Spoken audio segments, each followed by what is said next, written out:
ফালৰ পৰা সহায় কাৰণে আহিছো এই গাঁওখনলৈ সঁচাকে নাহিব বহুত অসভ্য মানুহ দেখিছে নহয় সিহঁতৰ সহায় কাৰণে আহিছো আকৌ কেনেকে কৈছে চি চি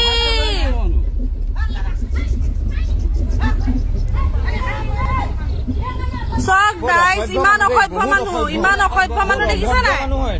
লজ্জিত অনুভৱ কৰিছো এইজন যুৱক এজন ফটুৱা যুৱক যিজন যুৱকৰ কোনো গাঁৱত অস্তিত্ব নাই এজন চোৰ দালালি মদাহী এই যুৱকজনৰ কাৰণে গাঁৱত আজি এগৰাকী যুৱতী আৰু এজন যুৱকে ৰাস্তা চিনি নাপাই মোৰ ৱাৰ্ডত প্ৰৱেশ কৰিলে তেনে ক্ষেত্ৰত তেওঁলোকে বেলেগ বাৰ্ণাত্মক সহায় কৰি আহিছিলে কিন্তু তেওঁলোকৰ ওচৰত সীমিত কেইটামান পানী বটল আছিলে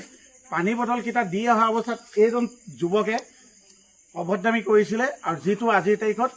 ছ'চিয়েল মিডিয়াত সামাজিক মাধ্যমত ভাইৰেল হৈ আছে যিটোৰ কাৰণে আমি আজি লজ্জিত বহুত অভদ্ৰামী কৰিলে তাৰ কাৰণে আজি আমি গোটেই গাঁওবাসী ইয়াত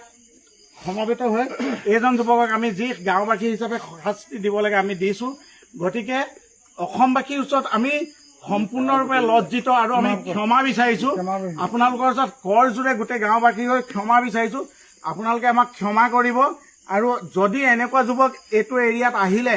যদি আপোনালোকে চিনাক্ত কৰে আমাক যোগাযোগ কৰিব প্ৰতিটো সামাজিক মাধ্যমৰ প্ৰতিটো পেজত যিকেইটা পেজত ওলাব আমাক যোগাযোগ কৰিব এনেকুৱা যদি বৈজাত হাৰামী গাদ্দাৰ এনেকুৱা যুৱক ওলাই আমাক যোগাযোগ কৰিব আমি তাৰ বিহিত ব্যৱস্থা কৰিম কিন্তু আমাক মাত্ৰ অসমবাসী ৰাইজে ক্ষমা কৰক ওপৰনে যে কৈৱৰ্তবাসী ৰাইজো গোটেই নদী কিনাৰত বানপৰীয়া ৰাইজ চব মথাউৰিত আছে এইজন যুৱকৰ কাৰণে আমি বদনাম হ'ব খোজা নাই গতিকে ইয়াক যি শাস্তি দিব লাগে আমি গাঁওবাসী হিচাপে দিছোঁ আপোনালোকে মাত্ৰ ক্ষমা কৰক কাৰণ এইখন গাঁৱত আমাৰ উঠি অহা যুৱক যুৱতী বহুত আছে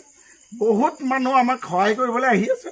এনেকুৱা যুৱকৰ কাৰণে যাতে মোৰ গাঁওখন মোৰ উঠি অহা যুৱক যুৱতীসকল লজ্জিত নহয় গতিকে আপোনালোকে আমাক ক্ষমা কৰি দিব